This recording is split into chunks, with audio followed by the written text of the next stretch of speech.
Hello दोस्तों, कैसे हैं आप सब। हमारी कहानियाँ देखने के लिए हमारे चैनल को सब्सक्राइब कीजिए और हाँ, बेल आइकॉन पर क्लिक करना मत भूलिएगा। ये कहानी है सुनीता की। सुनीता 6 साल की एक अपाहिज लड़की है। उसकी माँ कमला दूसरों के घरों में झाड़ू पोछे का काम किया करती थी। सुनीता के पिताजी बनवारी लाल एक नंबर के शराबी हैं। पूरा दिन शराब के नशे में टुन्न रहते हैं। काम धंधा तो उनसे कुछ होता नहीं है और अगर उनकी पत्नी शराब पीने के लिए टोक दे तो उसे ही भला बुरा कहते हैं और बेल्ट निकाल कर उसकी पिटाई करना शुरू कर देते हैं। शाम का समय है। बनवारी लाल अपने घर की चौखट पर बैठकर शराब पी रहा है। सुनीता सब्जी काट रही है। तभी उसकी माँ कमला बाहर से आती है। किसके साथ मुंह काला कर रही थी तू? इतनी देर क्यों लग गई तुझे? अरे कुछ करते धरते तो हो नहीं, कम से कम मुंह से तो अच्छा बोला करो।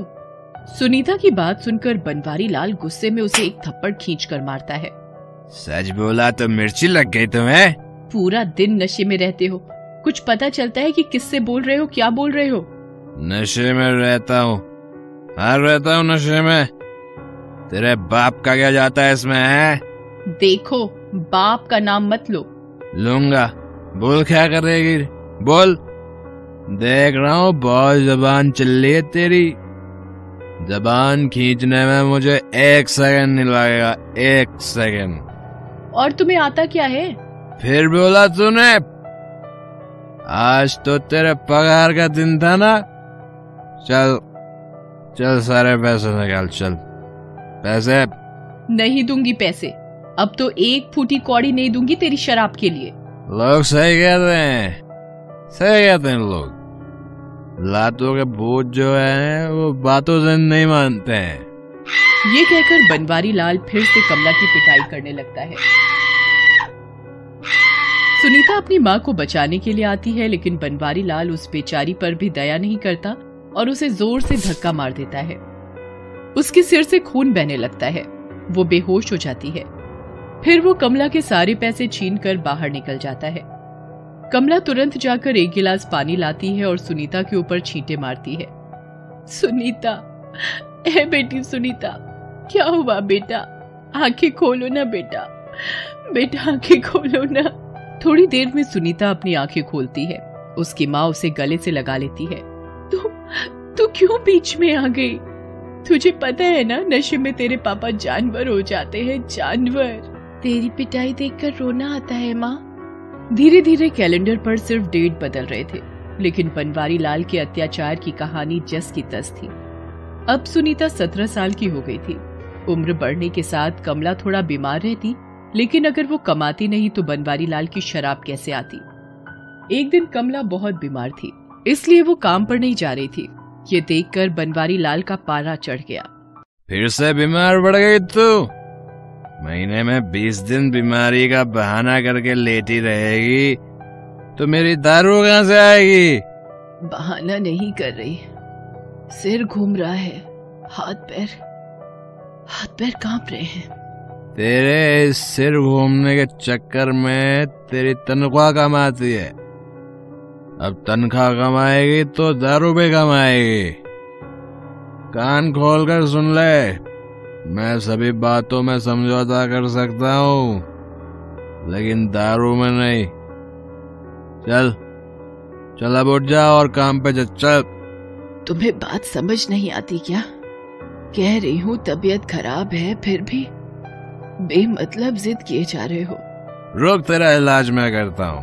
इसके बाद बनवारी लाल वहाँ पास रखे डंडे से उसकी पिटाई करना शुरू कर देता है। सुनीता ये देखकर उसे बचाने आती है। बाबा, माँ को मत मारो ना, उनकी तबीयत सच में ठीक नहीं है। आप शराब पीना छोड़ क्यों नहीं देते हैं?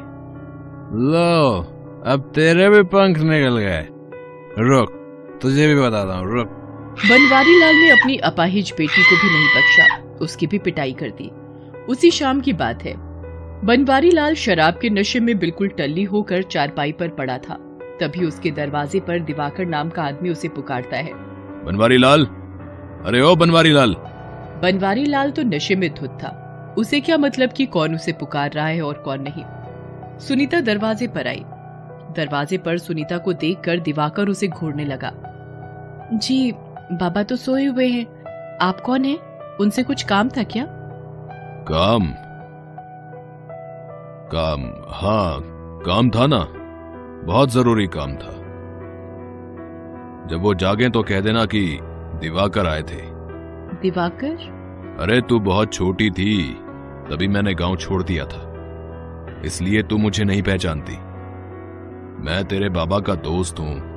दिवाकर बहुत ही बेशर्म किस्म का आदमी था। अपनी इसी बेशर्मी के कारण कई सालों पहले उसे गांव छोड़कर जाना पड़ा था। एक बार फिर से वो कुछ दिनों के लिए गांव लौटा था क्योंकि उसके पिताजी की तबीयत खराब थी। दूसरी ओर सुनीता ने बनवारी लाल को दिवाकर के आने के बारे में बता दिया था, लेकिन वो शराब के नशे में सब भूल गया। एक सप्ताह बाद दिवाकर की नजर बनवारी लाल पर पड़ी।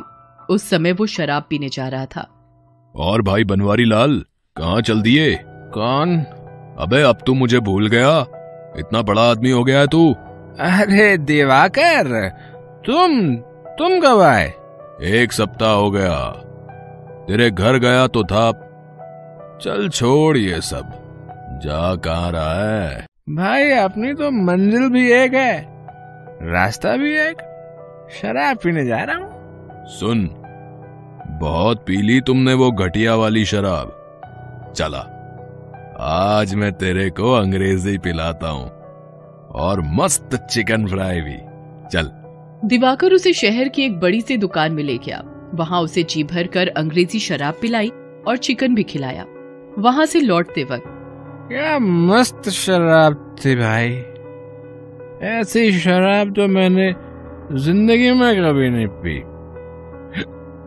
ऐसा लग रहा है कि मैं उड़ रहा हूँ हवा में उड़ रहा हूँ ऐसे। एक बार जो अंग्रेजी पी ले, फिर तो इसी का होकर रह जाता है। अबे तूने पिलाई तो पी ली अंग्रेजी हमने भाई, पी ली बस। अब रोज रोज ये मिले भाई, ऐसा नसीब नहीं है भाई हमारा। अबे तेरा भाई है ना, तेरा नसीब बदल देगा। लेकिन तुझे मेरा कहना मानना पड़ेगा। बोलना, तेरे लिए तो जान हाजिर है। सुन, तू अपनी बेटी सुनीता को मुझे दे दे। इसके बदले में मैं तुझे 3 लाख रुपए दूंगा। 3 लाख? लेकिन तू उसका करेगा क्या भाई? तू क्या करेगा? तू आम खाने से मतलब रख, गुठलियां गिनेगा तो देसी ही पीता रह जाएगा। बनवारी लाल ने अपनी बेटी सुनीता का सौदा अपनी शराब की बोतल के लिए कर दिया। जिस बाप की जिम्मेदारी बेटी की सुरक्षा होती है, उसी बाप ने अपनी बेटी के तिल तिल कर मरने का इंतजाम कर दिया। अगले दिन उसने बनवारी लाल को पूरे 3 लाख रुपए दे दिए और शाम को एक आदमी के साथ सुनीता को लेने उसके घर धमक गया। दिवाकर जबरदस्ती सुनीता का हाथ खींचकर उसे ले जाने लगा। माँ मुझे बचा लो माँ। छोड़ मेरी बेटी का हाथ, बेशर्म, छोड़, ये तेरे साथ कहीं नहीं जाएगी। ऐसे कैसे नहीं जाएगी? पूरे 3 लाख रुपए दिए हैं तेरी बेटी के, इसके बाप ने इसे बेच दिया है। ये कोई जानवर है या कोई सामान जो बेच दिया? चल भाग यहाँ से, नहीं तो मुंह तोड़ दूंगी मैं तेरा। उसने दिवाकर को मारने के लिए हाथ उठाया ही था कि बनवारी लाल ने उसका हाथ पकड़ लिया। अरे क्या करेगी इस लंगड़ी का? ये बोझ ही तो है हम पर। अगर कोई इसकी कीमत दे रहा है तो क्या बुरा है? बोझ ये नहीं, तुम हो। मैं हूँ बोझ? मैं? रुक, अभी तुझे बताता हूँ, रुक जा। आज मार मार कर मुझे लहूलुहान कर दे, पैर हाथ तोड़ दे या जान ले ले, लेकिन जब तक सांस चलेगी मैं अपनी बेटी को कहीं नहीं जाने दूंगी। बनवारी लाल कमला को तब तक मारता रहा जब तक कि वो बेहोश ना हो गई। उसके बाद दिवाकर सुनीता को एक कार में बिठाकर शहर ले गया। वहां उसने एक आदमी से सुनीता के साथ रात बिताने के बदले में पैसे लिए और उसे कमरे में भेज दिया। मुझे छोड़ दीजिए, मुझे जाने दीजिए। तुझे छोड़ने के लिए मैंने 25,000 नहीं खर्च किए हैं। चल अब नाटक बंद कर और मुझे खुश कर। उसके बाद वो आदमी सुनीता के साथ जबरदस्ती करने लगा, लेकिन सुनीता ने उसके हाथों को अपने दांत से काट लिया। वो चीखता हुआ बाहर आया। क्यों बे दिवाकर, रोकड़ा तो पूरा ले लिया, लेकिन बदले में ये नखरा करने वाली लड़की दे दी। क्या हुआ? वो तो हाथ ही लगाने नहीं दे रही। नहीं है ना सेठ? नहीं हो या पुरानी, मुझे उससे मतलब नहीं है। मैंने पैसे दिए हैं तो मजा भी तो चाहिए।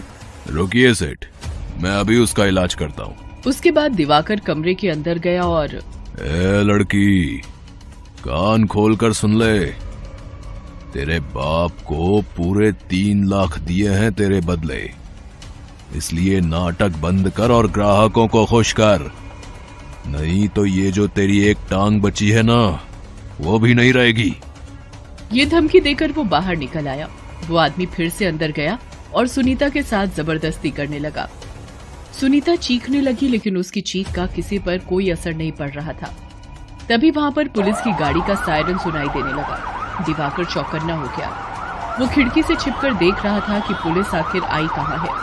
तभी कई सारे पुलिस वाले धड़ाधड़ करके उसके घर का दरवाजा तोड़कर घुस आए। एक पुलिस वाला सुनीता के कमरे में गया और उसे उस राक्षस के चंगुल से छुड़ाया। सुनीता ये सब देखकर आश्चर्यचकित रह गई। उसने बाहर देखा कि कई पुलिस वाले खड़े हैं और उनके साथ उसकी माँ भी है। वो लंगड़ाते हुए अपनी माँ के पास गई और उन्हें गले लगा लिया। माँ, मुझे यहाँ से ले चलो, ये लोग अच्छे नहीं हैं। अब तुम्हें किसी से डरने की जरूरत नहीं है। अब ये सभी जाएंगे सलाखों के पीछे। साहब, मुझे माफ कर दो साहब, मुझे माफ कर दो। औरतों को सामान समझकर बेचने खरीदने वालों के लिए कोई माफी नहीं है। बेटा, तेरे बाप को भी पुलिस ने गिरफ्तार कर लिया है। अब वो सारी जिंदगी चक्की पीसेगा। सुनीता अपनी माँ के साथ वापस घर लौट आई। उसके बाप और दिवाकर पर मुकदमा चला। अदालत ने उन्हें 12 साल जेल में रहने की सजा सुनाई। आज सुनीता अपनी माँ के साथ एक चाय की दुकान चलाती है, लेकिन हमेशा उसके दिमाग में ये बात आती है कि कब तक बेटियां यूं ही बाजार में सामान की तरह बिकती रहेंगी। हेलो दोस्तों, कैसे हैं आप सब? हमारी कहानियां देखने के लिए हमारे चैनल को सब्सक्राइब कीजिए और हाँ, बेल आइकॉन पर क्लिक करना मत भूलिएगा।